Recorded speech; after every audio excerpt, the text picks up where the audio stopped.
Welcome to the AI Daily Deep Dive. Great to be here. Now, just a quick note up front, a bit meta, maybe, but this whole deep dive, all the research into today's AI news, it was actually generated entirely by AI. Which is kind of fascinating in itself, isn't it? Using the tool to analyze the tool. Exactly. So, with that said, let's get straight to it. We've picked out 5 key stories from today, Friday, April 18th, 2025, that really stood out. Yeah, we'll try to unpack them, give you the essentials without getting too bogged down. Sounds good. Okay, first up, a big one involving the U.S., China, and Nvidia. Seems new U.S. export rules are blocking pretty much all shipments of their H20 data center GPU to China. What's the story here? Right, so the core issue stems from updated rules from the Commerce Department. You see, the H20 chip, it was actually designed specifically to, let's say, navigate the restrictions they put in place back in 2023. To stay just under the limit. Precisely. But these new rules, they've effectively lowered that performance ceiling again. So the H20, which was fine before, now finds itself exceeding the new limit. Ah, okay. So the goalposts moved. And the financial hit for Nvidia sounds, well, pretty substantial. They're warning about maybe $5.5 billion in inventory they can't sell. That's the figure being reported. And yeah, that's huge. That kind of write-off, it could potentially erase something like 2/4 of their projected profit just from the data center side. Wow. That really shows how sensitive they are to these regulations. Absolutely. It's a massive chunk of change and a serious headache for them. And this isn't the first time we've seen the U.S. tighten the screws on chip exports to China, is it? Not at all. You might remember back in 2023, the A100, the H100 chips, NVIDIA's top-tier stuff at the time, were already barred from going to China. Right. So this is really a continuation, maybe even an acceleration of that trend. And analysts are basically saying, now look, any future NVIDIA designs powerful enough for, serious large language model training, they're probably going to run into the same wall. So if NVIDIA's advanced chips are largely off the table for China, what are the alternatives for Chinese AI companies? Well, the word is that venture capital firms over there are advising startups to pivot, to look at domestic options. Like Huawei. Exactly. Huawei's Ascend chips are one possibility, or chips from a company called Byron, their BR100. The caveat, though, is that these chips are generally made using older manufacturing processes. They're not quite at the same cutting edge as NVIDIA's latest. Okay. How did the markets react when this NVIDIA news broke? Predictably, not well. NVIDIA stock dropped, I think, around 6%. AMD, another major chip player, was down about 3% too. So ripple effects? Definitely. And it contributed to the NASDAQ having its worst day since October last year, a pretty significant dip. Any analysis out yet on the longer-term financial picture for NVIDIA? Yeah, Citigroup put out a note. They cut their 2025 revenue forecast for NVIDIA by 9% and free cash flow estimates down 15%. So noticeable cuts. But they did offer a potential silver lining, maybe. They suggested that with global supply of high-end chips constrained, NVIDIA might actually be able to command higher prices, better margins from buyers outside China. Interesting dynamic. And Beijing, how are they responding? Oh, they're not happy. They've accused the U.S. of naked technology protectionism. Strong words. Yeah. And there's even talk, maybe just saber-rattling, maybe not, about potentially throttling export permits for rare earth elements. Which are critical for lots of tech manufacturing. Exactly. So that's a potential countermeasure. Yeah. And we're already seeing Chinese tech firms react. iFlytek, for instance, apparently tripled its forecast for servers using Huawei's Ascend chips for Q3 this year. A clear shift. So what's the overall impact likely to be on China's AI progress? The consensus seems to be a slowdown, probably at least 12 months, maybe more. The domestic chips, while improving, are still considered roughly half as efficient as NVIDIA's chips when it comes to training these really large, complex AI models. So double the time, double the cost, roughly. Something like that. It's a significant disadvantage in a fast-moving field. And this has knock-on effects even beyond China, right? Like for ASML in Europe. That's right. ASML makes those incredibly complex lithography machines needed for advanced chip making. They're already blocked from selling their very best EUV scanners to China. Okay. Now they're warning that the expected slowdown in Chinese semiconductor factory construction could actually delay ASML's own expansion plans in places like Arizona and Germany. It's all interconnected. And what about TSMC, the big Taiwanese manufacturer? For them, it adds complexity. More paperwork, essentially. New certification requirements to prove that chips subject to the embargo aren't ending up in China, even if they're manufactured by TSMC. Logistical hurdles. So wrapping up this Nvidia story, the big picture consequence seems to be fewer high-end GPUs available globally. Yeah, that seems likely. Yeah. Fewer GPUs overall, which could mean higher compute costs, even for AI labs here in the West through 2025. And Nvidia's kind of caught in the middle of this big US-China tech rivalry. Absolutely. They've got immense pricing power in the West, but their huge Chinese market is now seriously threatened. It's a major geopolitical flashpoint, and Nvidia's right at the center. Okay, let's shift gears. Story number 2 involves AI use within the U.S. government itself. Dozens of lawmakers are questioning the Department of Government Efficiency, DOGE, about its AI practices. That's right.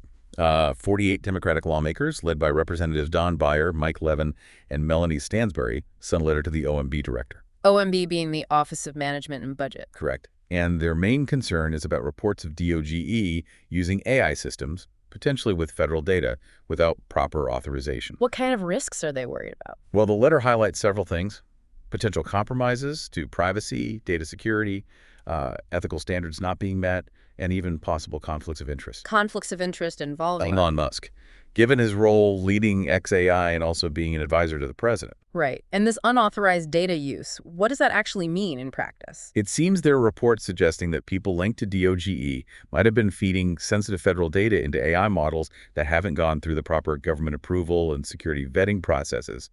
Which sounds like a big cybersecurity no-no. Exactly. It raises alarms about data breaches, unauthorized access, you name it. Plus, they're flagging the known issues with generative AI itself.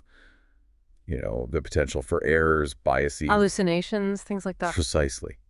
And they're stressing the need for really careful evaluation and regulation, especially if these AI tools are used for, high-stakes government decisions. Does the letter mention any specific examples that triggered these concerns? It does. They point to an incident involving education department data allegedly being processed in an unapproved AI system. Okay.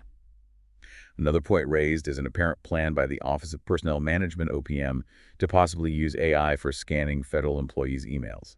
That raised eyebrows. I can imagine. Any others? Yeah. There were also questions about GSI, that's the General Services Administration's chatbot, built using LLMs from Meta and Anthropic, and an AI assistant developed by someone reportedly affiliated with both SpaceX and DOGE, which was hosted externally and then apparently removed. So a few different instances seem to be causing unease. And the Elon Musk connection, why is that seen as a potential conflict? Well, he founded XAI, which develops AI models like Grok, and he's also serving as a senior advisor to President Trump. The lawmakers see a potential conflict there if the government starts procuring or using AI tools from a company founded by a presidential advisor. Makes sense. So what are the lawmakers actually asking for in the letter? They want clarity. They're asking about any agreements between the government and XAI for using federal AI tools.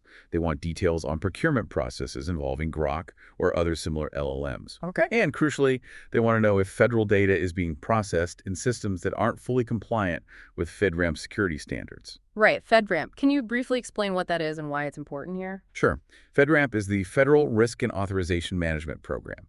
It's basically the standardized way the U.S. government assesses the security of cloud services. If a cloud service wants to handle federal data, it generally needs FedRAMP authorization. So it's a security baseline. Exactly.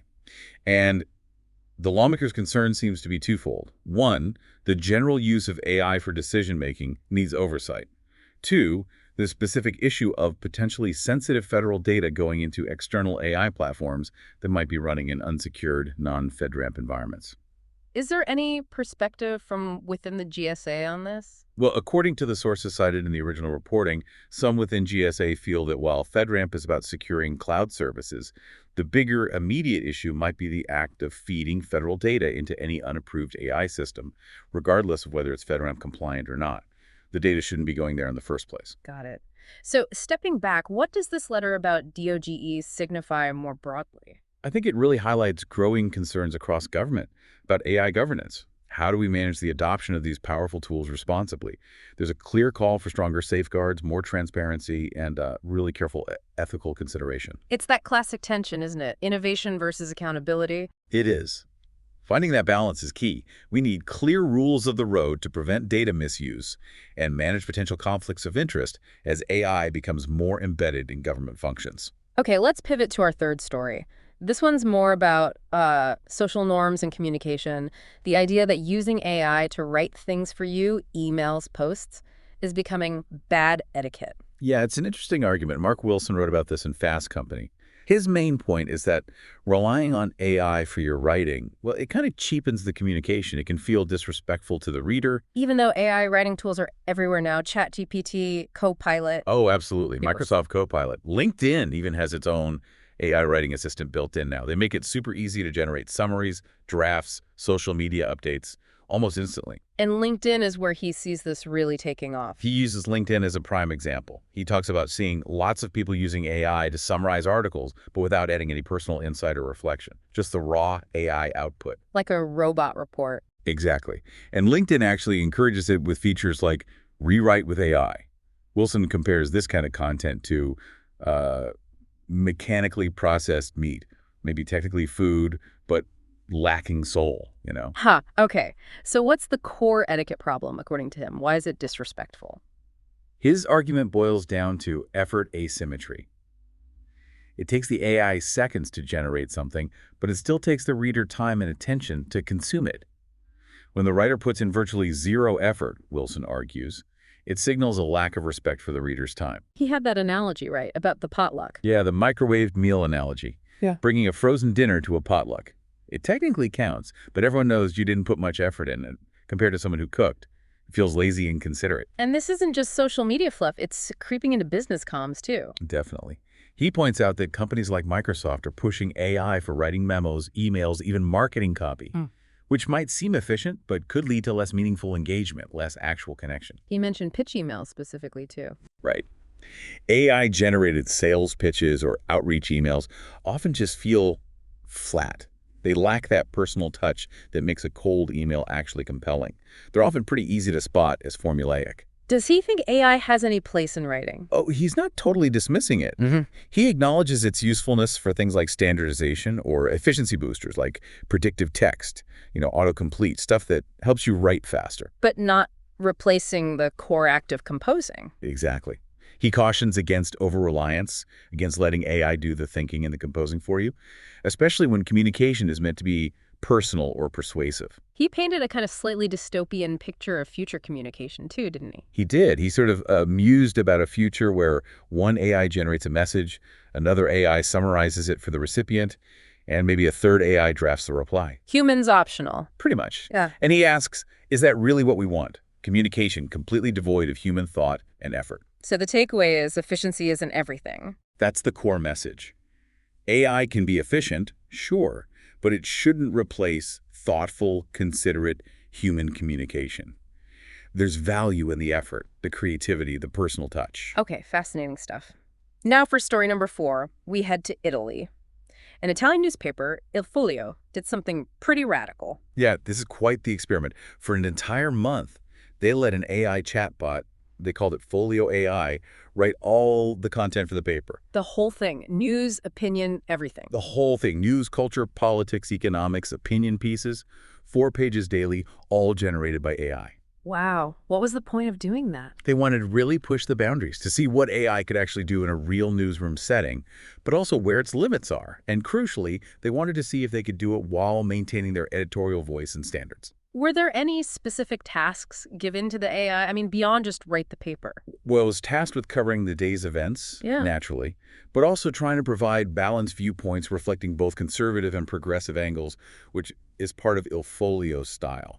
Did they give examples of its work? Yeah, they mentioned summarizing a speech by President Giorgia Meloni and even attempting some analysis, like looking for potential hidden messages in communications involving another politician, Matteo Salvini. How did the editor, Claudio Sciarrasa, feel about his AI collaborator? He actually described Folio AI as a new collaborator. Yeah. He found it quick, sometimes irreverent, even capable of irony, which was maybe unexpected. Irony from an AI. Apparently so, depending on the prompting, I imagine. But Sciarrasa was clear. The AI was seen as complementing the human journalists, not replacing them. Did he talk about what the AI couldn't do, its limitations? Absolutely. He was very upfront about that. Things like deep investigative reporting, getting exclusive interviews, directly verifying sources. The AI couldn't do that. He stressed that human journalists bring unique perspectives, critical thinking, that ability to read between the lines that AI lacks. So after a month of this, what were the big lessons learned? Well, speed and efficiency were obviously highlights. The sheer volume of content it could generate was impressive. That unexpected knack for irony or wit was another takeaway. But maybe the most important lesson was about prompt engineering. Ah, telling the AI exactly what you want and how you want it. Precisely. Getting the prompts right was crucial to making the AI's output match the newspaper's style and tone. And of course, they confirmed its limitations in tasks needing real human intuition, like nuanced political interpretation or digging deep on investigations. So what's next for Ilfolio and AI? Are they keeping the chatbot on staff? They plan to continue publishing some AI-generated content, but maybe just weekly now, not the whole paper. And they're looking to integrate AI more broadly into podcasts, newsletters, maybe even using it for book projects or debates. Interesting. What's Sarasa's final word on AI in journalism? His belief is that journalism's future will be shaped by ideas, by human insight, not just by the technology itself. He sees AI as an assistant, a tool, but insists that human reporters remain essential for uncovering stories and providing that crucial layer of analysis and understanding. Right. Humans are still needed to ask the right questions and find the real stories. Exactly. Okay, our fifth and final story takes us to Rice University. They're proposing a different way to think about building AI. Yes, their core idea is that as AI gets more powerful and pervasive, we really need to step back and ask some fundamental questions. What is AI actually for?